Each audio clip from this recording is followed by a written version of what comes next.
this is Kelly with Running Shoes Guru, and we are going to talk about the Saucony Triumph ISO. So the Saucony Triumph has been around for a really long time, but the name, it's always been numbered. Started with the Triumph, went all the way up through the Triumph 11. This is not the Triumph 12, this is the ISO. The reason for the name change is a complete revamp of the Triumph line. So when I first heard I was going to try these out, I was a little bit nervous because, right here, this is a Triumph 10. I might have put 20 miles in them. They look brand new, right? They're 2 or 3 years old. They're way too narrow right through here, right across the ball of my foot. And this kind of plastic symbol overlay right here really dug into the lateral side of my foot, right where my pinky toe attaches to the rest of my foot. So I could never wear them. But then they came out with the ISO and they promised that we were going to have a fantastic fit with this. So the fabric on the upper is it's a lot softer, it's a lot smoother. If you put your hand inside a pair, not a single seam. So if you're a person who likes to run without socks, you could probably get away with it. The tongue's attached. The only thing I worried about, is right here. Can kind of put my hand inside so you can see what I'm talking about here. Right here, this little plastic strip. I was worried about that. It's kind of an overlay that goes across the top. The overlay is really what I didn't like about the last pair of Triumphs I tried.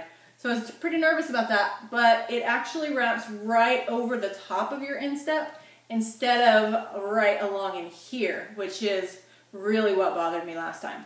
Super duper comfortable upper. No problems, no blisters, no chafing. I did really well with it. So we've also got here their Power Grid sole unit. So really good grip. I ran trail, road. I wouldn't do anything technical trails on it, but everything else went perfectly fine. No problems with grip. And actually part of the revamp of the Triumph, making it the ISO, is this is actually not their Power Grid sole unit, it's the Power Grid Plus. What that means? More cushion. So they actually added 3 millimeters both in the forefoot and in the heel. So it maintains the same amount of offset, still has that 8 millimeter offset, but much more cushion, up to 20% they said. I can't vouch for the 20% because I couldn't run enough in that last pair, but they are really, really well cushioned. I actually really like them for long distance training. Anybody who's doing maybe half marathon, marathon, even an ultra, as long as you're not trying to do anything too technical with your ultra, this would be a really great option. It's pretty darn soft though, that cushion. So if you're looking for speed work, might not be your best bet.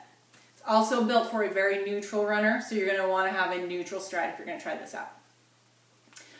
And, you know, I love this. It had a lot of really good points about it, but here's the best. See these shoelaces right here? I've put in a couple 100 miles on these. Trail, road, treadmill, uphill, downhill, long run, short run, speed work, whatever. I've done it all, but these have not come untied a single time. And I'm still using the same knot I learned when I learned to tie my shoes in kindergarten. Nothing fancy, but they don't come untied, which is, sad to say, it is the best thing I've ever tried in a shoe. Shoelaces, shoe companies, watch for that. So, there you go. There's your ISO, your Saucony Triumph ISO. Super comfortable, great for a neutral runner, great for somebody doing a lot of high mileage. And that's what we've got for you. Thanks so much for watching.